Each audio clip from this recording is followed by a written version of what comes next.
Hello दोस्तों, नमस्कार। मैं दुष्यंत कुमार आपका Bharat academy by Dushyant channel में स्वागत करता हूं। दोस्तों, आज हम एसएससी जीडी के लिए मॉक टेस्ट नंबर 8 करेंगे, जो आपके पेपर के हिसाब से काफ़ी इंपॉर्टेंट होने वाला है। दोस्तों, आपका जो ये मॉक टेस्ट है आपके बिल्कुल पेपर की तरह पैटर्न पर ही आधारित है। ठीक है, जो आपके देखो सेम टू सेम पैटर्न आपको ऐसा ही पेपर में देखने को मिलेगा। थोड़ा 19-20 हो सकता है आगे पीछे, ठीक है, लेकिन और आपको उसके साथ आपको एसएससी जीडी में क्वेश्चन भी मैच कर सकते हैं। ठीक है, तो देखिए पहला क्वेश्चन हम लेकर आए हैं, चेहरे पर हवाइयाँ उड़ना। मुहावरे का अर्थ है, देखो चेहरे पर हवाइयाँ उड़ना, डर से घबराना। सिंपल सी बात है, जब चेहरे पर हवाइयाँ क्या उड़ती हैं? जब कोई आदमी घबरा जाता है, यानी कि घबराएगा कब? जब उसे डर लगेगा किसी भी चीज से। तो इसका हमारा पहला ही आंसर राइट हो जाएगा। ठीक है, चलिए नेक्स्ट क्वेश्चन नंबर 2 पर चलते हैं। तू मैं होना लोकोक्ति का अर्थ है। अब आप बताइए, तू मैं हम कब करते हैं? जब किसी में लड़ाई हो जाती है, तो बच्चे आपस में भी कहते हैं कि तू मैं मत कर। ठीक है, तो तू मैं क्या होता है? विवाद होता है। ठीक है, देखो दोनों विद्वान, देखो तू मैं विद्वान कभी नहीं करते, दोनों मूर्ख, ऐसा हो सकता है। लेकिन यहाँ पर लोकोक्ति का अर्थ पूछा है, तो वो हमेशा क्या होता है? विवाद होना होता है। ठीक है, तू मैं होना का लोकोक्ति का अर्थ आएगा आपका विवाद होना। ठीक है, नेक्स्ट चलते हैं क्वेश्चन नंबर 3 पर।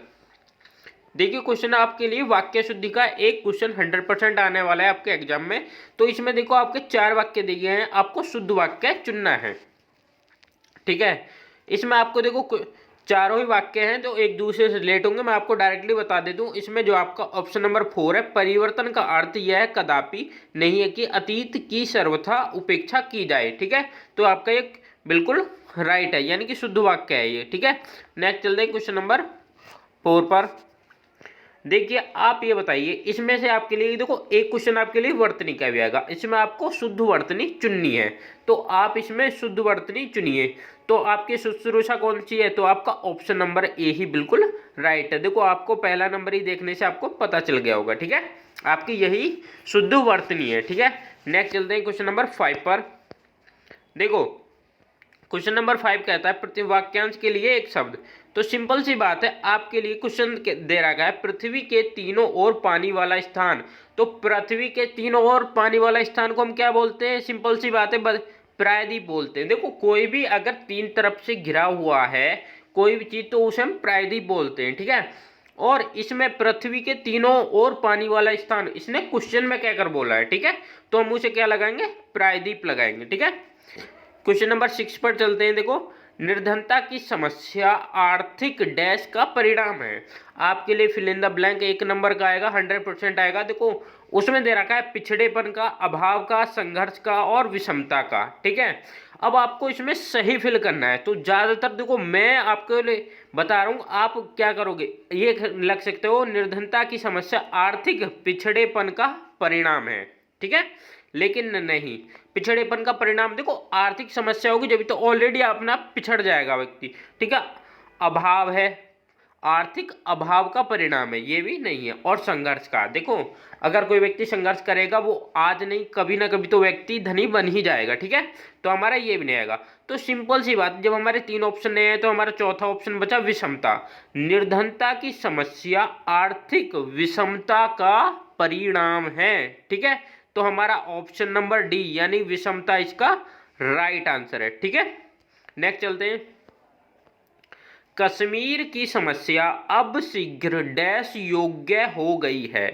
अब आप इसमें बताइए, देखो समस्या का आप सिंपल सा, अगर आपने देखो कुछ चीजें पढ़ी होंगी तो आप हमेशा ये ध्यान लगा सकते हो। देखो समस्या का हमेशा क्या होता है? समस्या का समाधान होता है।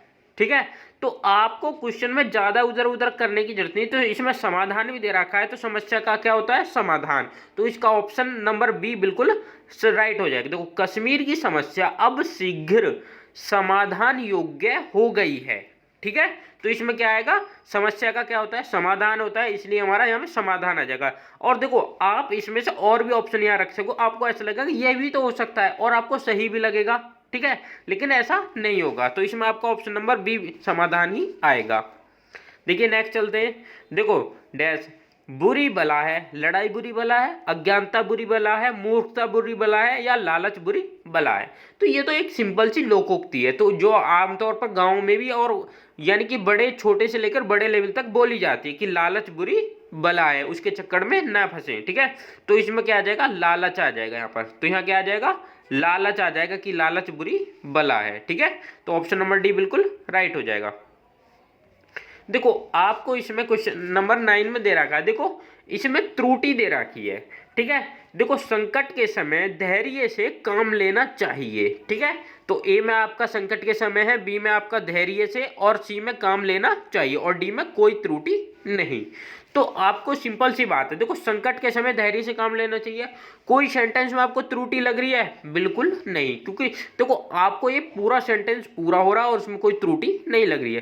तो इसमें जब कोई त्रुटि नहीं है तो हमें ऑप्शन नंबर डी लगाना है कि इसमें कोई त्रुटि नहीं है। ठीक है, क्वेश्चन नंबर नेक्स्ट चलते हैं। देखिए क्वेश्चन कहता है दिए गए शब्दों के उपयुक्त विलोम। देखो इसमें विलोम शब्द बताना है। देखिए आस्था, आस्था का विलोम शब्द बताना है आपको। तो आस्था का विलोम शब्द क्या है? अब इसमें हम क्या करेंगे, उपसर्ग लगा देंगे। तो हमें ए उपसर्ग लगाने के बाद अनास्था बन जाएगा। ठीक है, ठीक है, देखो आस्था का विलोम शब्द बन जाएगा हमारा अनास्था। ठीक है, नेक्स्ट चलते हैं क्वेश्चन नंबर 11 पर।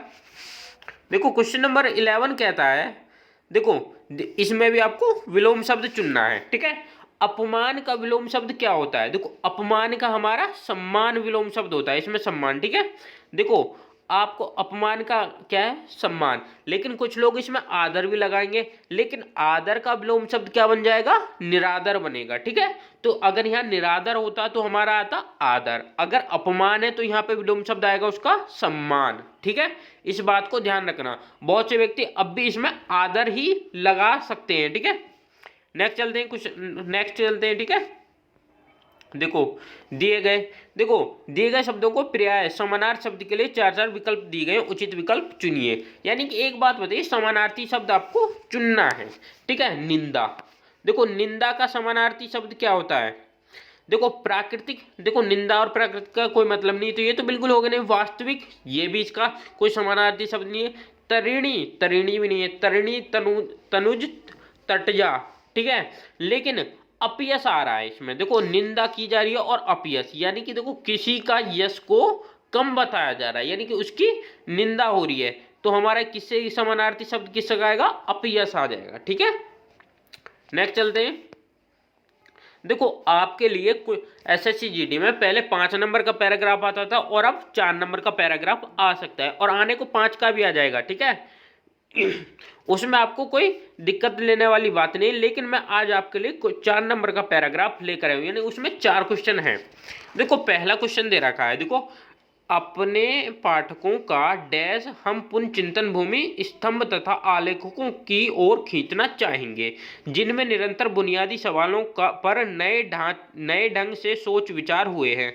आज की दुनिया में डैश वैचारिक उथल पुथल चुनौतियां और हमारे लिए संभव कुछेचक उत्तर इन आलेखों में हमें मिलते हैं। कुछ अपरिचित शब्दों का प्रयोग कभी कभी हमारे पाठकों को डैश लगता है, लेकिन सोच विचार से अगर भय न हो तो इन नए प्रत्ययों शब्दों से डैश नहीं होना चाहिए। ठीक है, तो पहले डैश में हमारा क्या आ जाएगा, ठीक है, अपने पाठकों का डैश हम पुनः चिंतन भूमि स्तंभ तथा, तो पहले में हमारा क्या आ जाएगा, ध्यान आ जाएगा। ठीक है, अगर हम फिलअप की जगह ध्यान रखें, देखो अपने पाठकों का ध्यान हम पुनः चिंतन भूमि स्तंभ। ठीक है, तो पहले में क्या आ जाएगा, हमारा ध्यान आ जाएगा। ठीक है, चलिए नेक्स्ट चलते हैं क्वेश्चन नंबर 14 पर।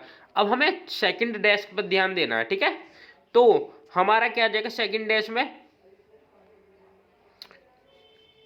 तो जो सेकंड डैश दुनिया में डैश, दुनिया में डैश क्या, जारी। ठीक है, तो हमारी सेकंड डैश में क्या जाएगा, जारी, दुनिया में डैश जारी वैचारिक उथल पुथल चुनौतियों और हमारे लिए संभव कुछेचक। ठीक है, और क्वेश्चन नंबर 15 में चलते हैं।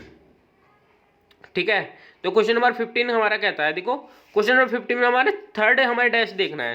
तो हमारे पाठकों को डैश, तो हमारे पाठकों को डैश क्या लगता है, भारी। ठीक है, हमारे पाठकों को डैश भारी लगता है, लेकिन सोच विचार से अगर भय न हो तो इन प्रत्ययों शब्दों से तो हमें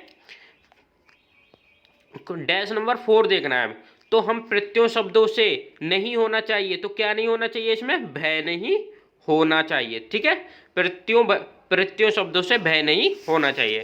तो आपके इसमें 4 क्वेश्चन थे और चारों के फिलअप बता चुका हूं मैं। ठीक है, ठीक है। और नेक्स्ट चलते हैं, देखो क्वेश्चन नंबर हम 17 पर। देखो उत्पाद का उपसर्ग है, इतना इजी क्वेश्चन है, बहुत आप आराम से देखते नहीं बता दोगे। देखो उत्पाद, देखो उत लिख रहा है, सिंपल सी बात है, और इसमें आधा उत है तो हम इसमें हलंत लगाएंगे, तो उत्पाद में हमारा क्या आ जाएगा, उत हलंत वाला तय उपसर्ग आ जाएगा। ठीक है, हमारा उपसर्ग क्या बचेगा, उत आ जाएगा, वो भी तय हलंत वाला। ठीक है, नेक्स्ट चलते हैं क्वेश्चन नंबर 18 पर। देखो वर्धमान का प्रत्यय है, वर्धमान का प्रत्यय है हमारा क्या है, देखो वर्धमान, तो वर्धमान, तो हमारा प्रत्यय क्या आ जाएगा, मान आ जाएगा। ठीक है, तो इसमें हमारा ऑप्शन नंबर डी बिल्कुल राइट है। ठीक है, नेक्स्ट चलते हैं, प्रधानाध्यापक शब्द में समास है। देखो प्रधानाध्यापक शब्द में समास है, तो आपको समास भी जरूर पढ़ने, आपके लिए एक क्वेश्चन 100%, अगर सारे सेट में नहीं आएगा तो कुछ सेटों में आपके लिए